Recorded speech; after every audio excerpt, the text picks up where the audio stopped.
আল্লাহ পাক বলেন প্রতিযোগিতা করো আল্লাহর মাগফিরাত কামনার জন্য আর জান্নাতে যাওয়ার জন্য প্রতিযোগিতা করো, আল্লাহর রহমত পাওয়ার জন্য সৎ কাজের প্রতিযোগিতা করো, তাহলে আল্লাহ রাব্বুল আলামিন তোমাদেরকে ক্ষমা করবেন আর তোমাদের জন্য এমন জান্নাত দিবেন যেই জান্নাত আকাশের বিশালতার জমিনের বিশালতার মতো। এই বিরাট জান্নাত তোমাদেরকে দিবে। এই জান্নাত চিরস্থায়ী সুখ এবং শান্তি জায়গা হবে।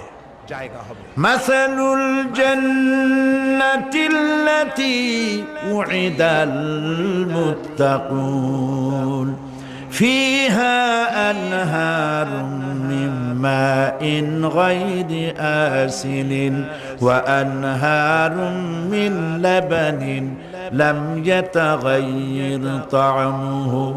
আল্লাহ পাক বলছেন